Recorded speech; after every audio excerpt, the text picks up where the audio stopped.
February 25th, when he was last before the committee, I had asked him some questions, important questions, I think, regarding the consultation under the Endangered Species Act with regard to EPA's new proposals regarding existing power plants. His job is about endangered and threatened species and understanding impacts on that. Clearly, these new regulations have the potential for major impacts on that. And I asked him if he and EPA were consulting under the law because of that. He didn't know, he didn't have answers. I asked him to follow up. He has not followed up. I sent a letter to him and Administrator McCarthy regarding this mandated consultation on March 6th. I've gotten no response. So I'll continue following up. But that is his job. This is a major set of regulations, and we do expect answers about their responsibility for consultation.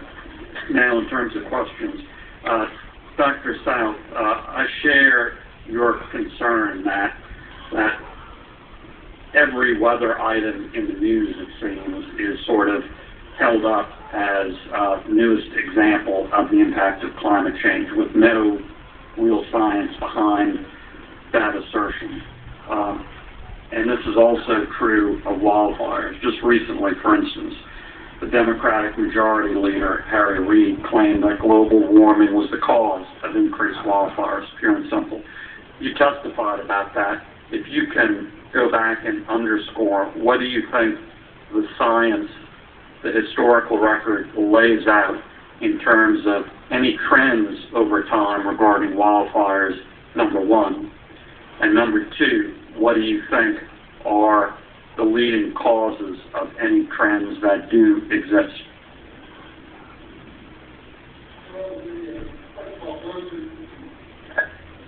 Those who claim that CO2 causes additional wildfires are not making scientific statements. They instead are being usually fooled by journalists. Wildfires have typically been associated with droughts and with forest conditions that make wildfires more probable. The chart that I showed, showing a lot of wildfires in the 30s and before we started having really active wildfire fighting forces, gives you an idea of how cyclic it can be. The downward trend there that you see is caused by humans. Our activity is trying to fight the fires. The urban sprawl that has caused people to, or has resulted in people building houses in the forest has, in my view and others, taken manpower away from fighting fires and into protecting homes. And this can increase the size of the wildfire that they happen to be working on. So spending more time on fighting or preventing houses from catching fire and taking the time away from attacking the front causes the size of the fire to be larger. And also in this area, what are your thoughts about current management of our forests and that factor regarding wildfires? Well, we have the general view of the public. We're starting to let the public manage our forests instead of letting foresters. And when the public causes litigation, delays, thinning practices, delays, fire, fuel, wood reductions activities, we get a buildup of fuels and an increased risk of wildfires.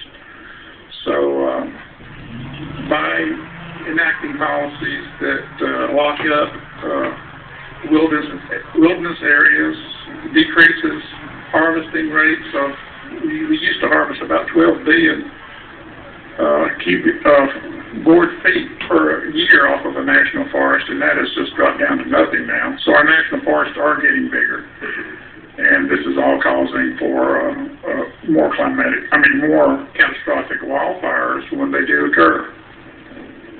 Okay, thank you.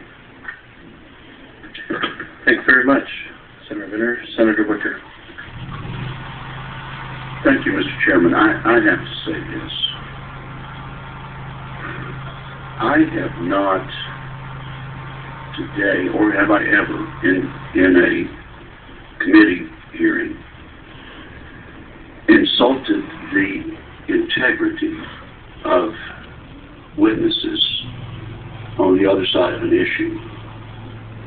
And we have come perilously close to that in this committee today. And it's been suggested by my friend from Rhode Island that Dr. South and Dr. Lee Gates are part of a fringe.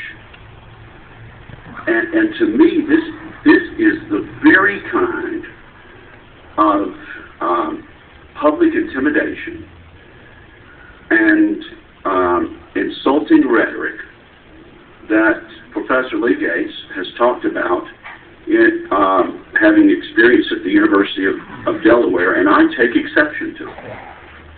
Now, Dr. Lee Gates, you are a signatory of the Oregon petition, are you not?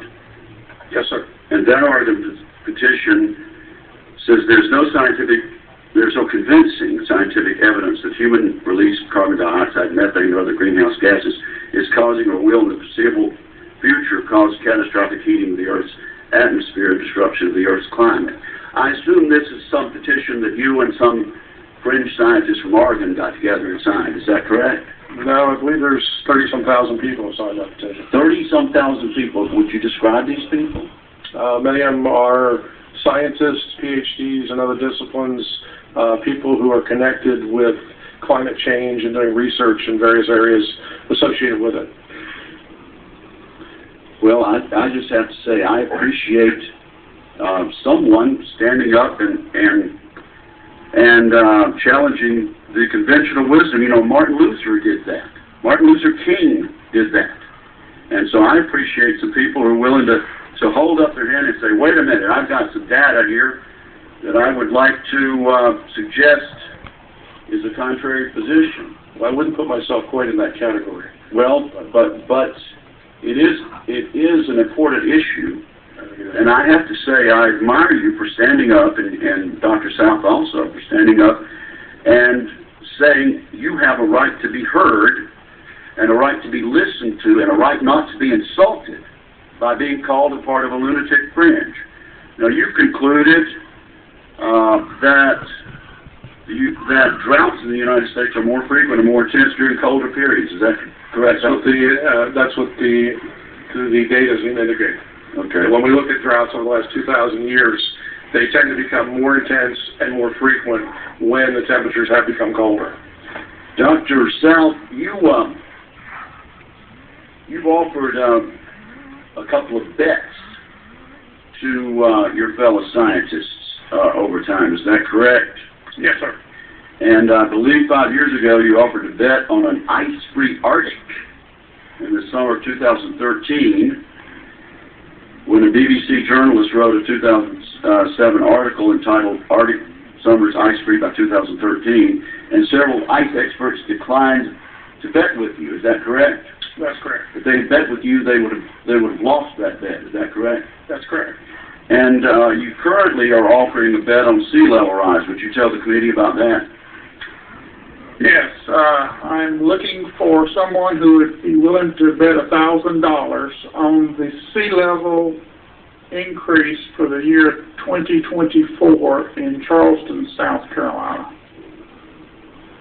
The rate currently is around 3.15 millimeters. I don't know how they do that to the nearest hundredth of a millimeter.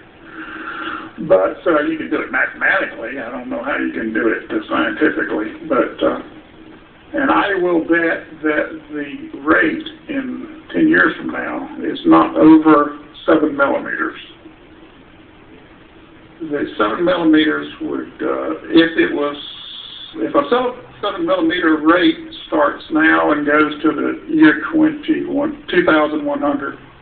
It would equal about a 2-foot increase. Many people are talking about a 14 millimeter being equivalent to a 4-foot increase. So I'm essentially betting that for the next 10 years, it will be not increasing at a rate that would equal a 2-foot increase by the year 2100. But I'm not going to be living that long, so I can't win that bet. Well, would this bet apply to your heirs and assigns? And I don't know, you're looking pretty healthy. Well, yes. Yes, it would. Okay. Well, thank you very much.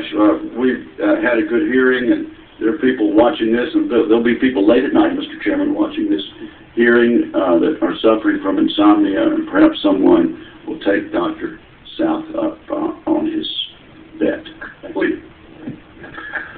Thank you very much to all of our